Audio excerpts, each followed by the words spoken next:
Welcome to the Torch of Fantasy Basketball Podcast, Season 2. My name is KE. I also go by Kebabs. 2 years ago in 2019, I started a podcast to win my fantasy league after playing for 10 years, and I did it, but it came with an asterisk, and no one counted it. So I'm back at it again to see if maybe I can collect a second trophy. Follow along as I recap NBA news and provide balanced but nuanced insight into 9-category fantasy basketball. Who knows? Maybe I'll collect another chip.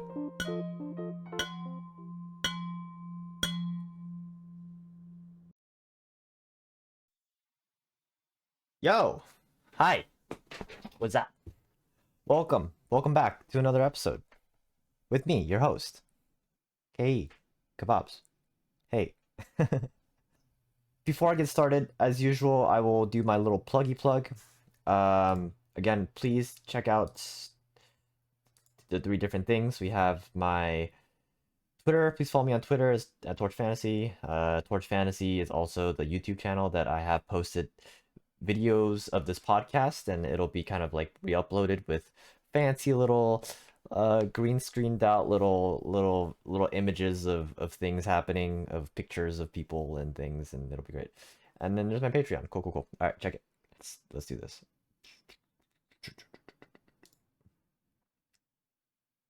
Okay.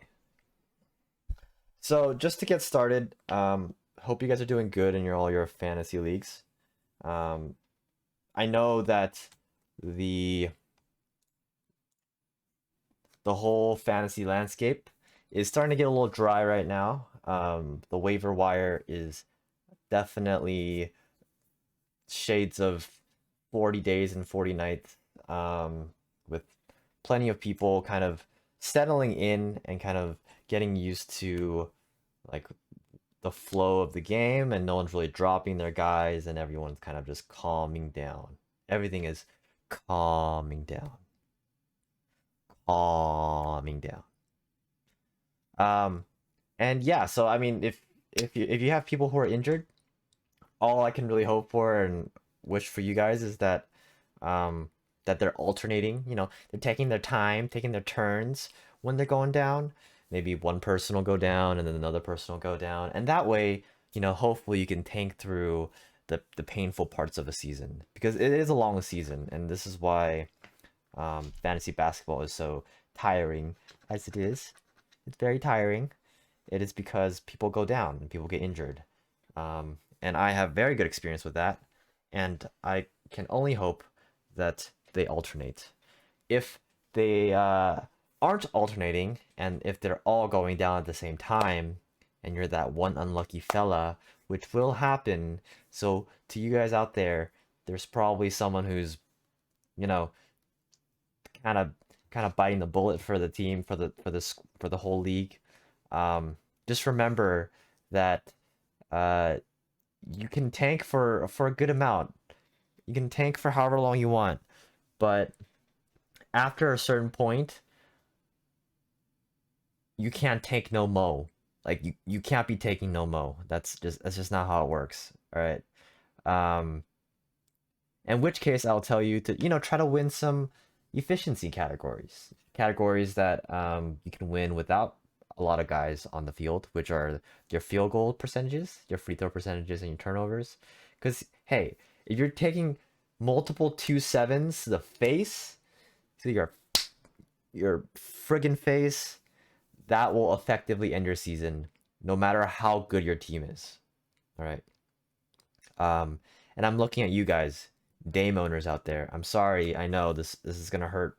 And he might be out for indefinitely, which kind of blows. I gotta say it's not the funnest. I had AD go down last year for me. Not fun. All right. Moving on. What was I gonna move on to? Oh, the Sixers. This is what I really wanted to address last week. 'Cause last week I talked about Embiid, the main guy Embiid, and he's injured, and he's gonna be out for a short little while. And I predicted, as I expected, that Drummond would do his thing, grab boards, get me some blocks, get me some steals, which he did, and I'm holding on to him for good reason. But I had a very deep inclination that someone else would go off on the Sixers, especially with Tobias out for a little bit. Um, and so I called out my guy Firkin Korkmaz. And you know what? Firkin Korkmaz, he didn't show up for me. No. And hell, it wasn't even the other guy. Was it George's Niang? Didn't show up for me either. No, no, no. Who did show up? Who was the man of the hour? You ask. Tyrese? I don't have a nickname for him yet. Maxey. This guy, this kid out of Kentucky is certified. This motherfucker is a certified beast on the court, and I can't bat my eyeballs away from it anymore. I have regrets not picking this guy off the waiver. I think he was on the waiver like early, in the Torch League, and I think I missed him. I missed him, and I'm sorry.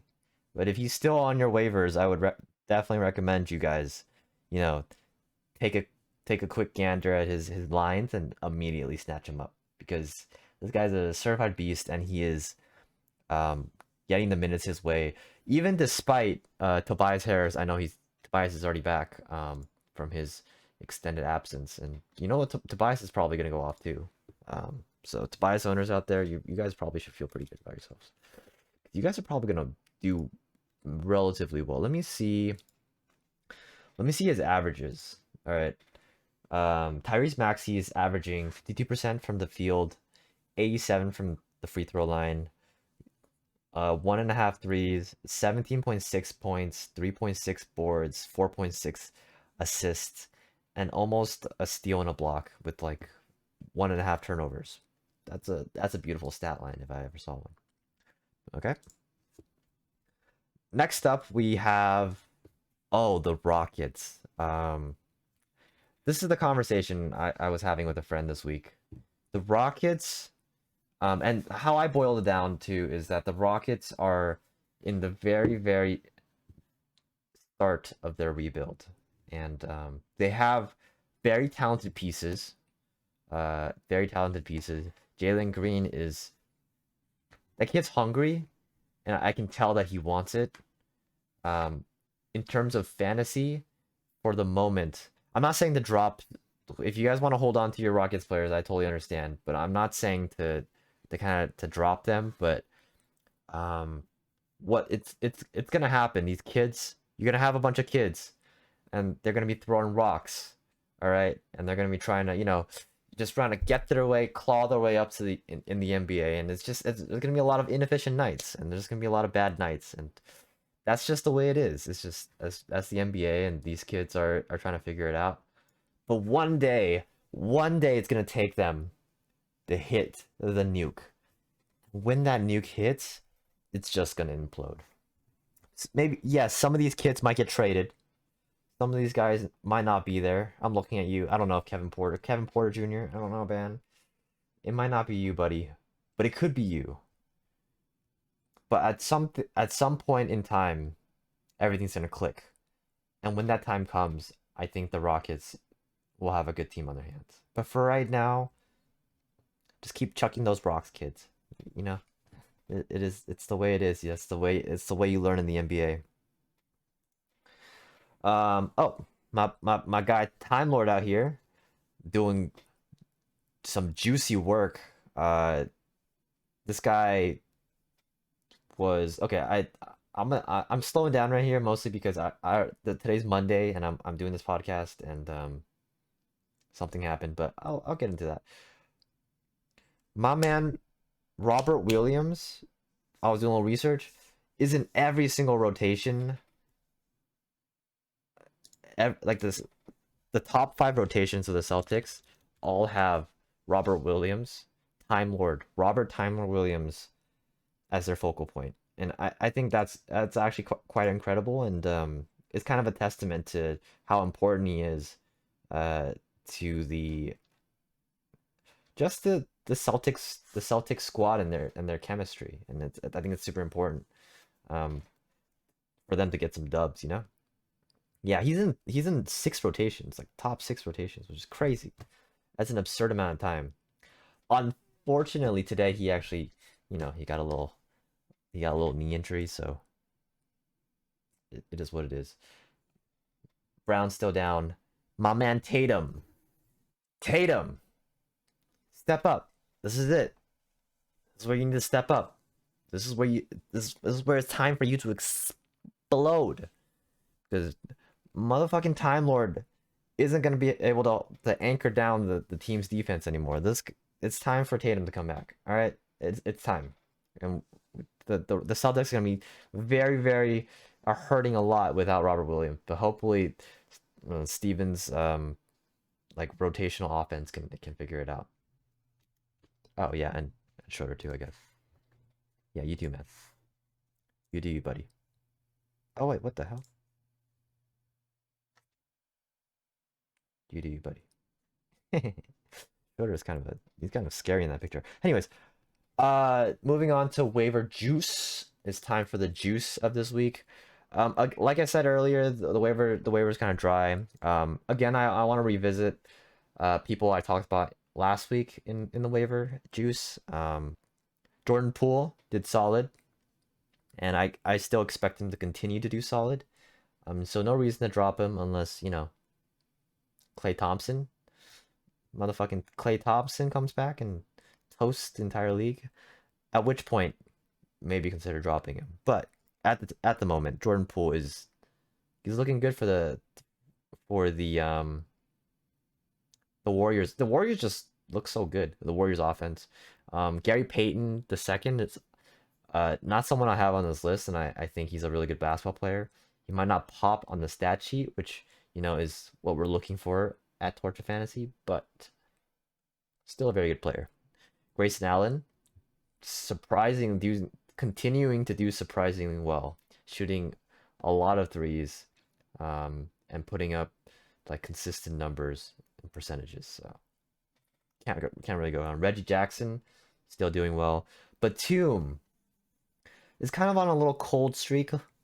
But prior to that, he was doing fantastic, giving you everything you can ask for. It's namely in the stocks categories as well as points. But if he's not making his shots, the stat sheet is gonna look a little sad. Jayshawn Tate was my call. Oh, I forgot about Tate on the Rockets. But yeah, Tate. Um, Again, the Rockets are gonna be highly inefficient. So I don't even know why I put him on this list. He did fine, and he's like kind of a defense guy. He's your defensive anchor. So if you're looking for some stocks and he's still there, it couldn't hurt to take a gander. Malcolm Brogdon's back, so TJ McConnell is gonna be coming off the bench, and as such, Chris Duarte. I was talking to another friend about Chris Duarte. I was completely wrong. It happens. You're gonna make some calls when you're doing this waiver wire. I thought he would be able to consistently put out the numbers he had until Brogdon came back, but he kind of went dry for a little bit. It is what it is. Yeah, the waivers are kind of dry, so I don't really have that many recommendations this week. Lou Dort is starting to hit his shots, so I mean this is kind of a good opportunity to kind of snatch and see if he pops off as he should. Um, oh, Taylor Horton Tucker. This man. Let me tell you about Taylor Horton Tucker, all right? This is the guy the Lakers chose to pay out for 3 years, 31 million, instead of Alex Caruso.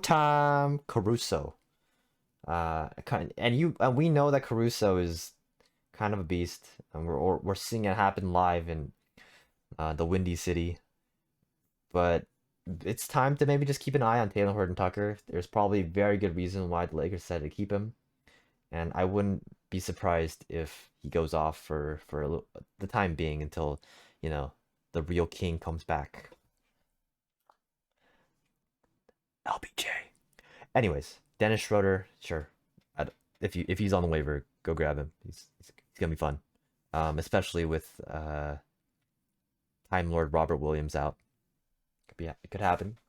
Some people, some schmuck might have left them on the waiver. Who knows? Let's see. Yeah, who cares? I'll skip it. Kelly, Kelly, what are you doing there? Get out, get out, leave. I don't want to talk about you, Kelly. uh, I dropped him, and he is doing whatever. I'm keeping my eye on him, but he's still, just doing whatever. Oh, these are my calls for last week. Jordan Clarkson won me one category, got me a good solid 6-3 in my league. Very happy I picked him up. Fire Lord Clarkson putting in work. As for Frank Kaminsky, if you guys took my lead and listened to what I said and picked him up for the week while Aiton was out, you were likely rewarded, and I am happy for your success. But now that Aiden's back, I think it is time to release Frankie the Tanky, and kind of let my man DeAndre Ayton get back to work. And you know how it is. JaVale McGee, Frankie the Tanky are gonna be splitting some minutes off the bench, and it is what it is. Um, actually, in terms of waiver juice, someone I didn't have him on the list, I should have put up there. Sadiq Bey. A lot of people probably dropped him. It's probably a good time to pick him up. But yeah, this is a team I wanted to revisit heading into just the. I talked about this in the second week of fantasy, how I really didn't think Cade would pop off as much as he could be. I still think he's going to be a great player. Again, I always want to reiterate, I feel like he's going to be a great player. Um, but it's going to take another year for him to really see the fantasy, implosion that we really would love to see out of him. But this year I'm expecting a lot of inefficiencies, a lot of fumbling, a lot of figuring out. If K can really, get a team of shooters, namely Sadiq and Jeremy Grant, kind of, if they could figure out their flow, and if they get an Isaiah Thomas who can properly pick and roll along with Kate Cunningham, I think they could be a real force. But as it stands right now, I think Isaiah Stewart is also still kind of figuring out and getting adjusted to the fast pace of the NBA. But when they really tie together, I think outside of this building year, I think that they're gonna be a force to be reckoned with. And with that, I think that's it for the episode. I wanted to keep it short today. I I procrastinated this, and it happened. Again, here's my media links. Go check it out. It's the same things, but you get to see my face, and I really do appreciate. Please subscribe. If you're new to the channel or new to the podcast, just if you appreciate what I do, please subscribe. Maybe go to Patreon if you guys want like some inside tips. I got you, fam. And that's it. That's really it for today. Don't have much else. Thank you guys for tuning in. I really appreciate you guys. You know, just listening. That's it. But yeah, goodbye. I don't know. Goodbye. All right, let me switch over to the other thing.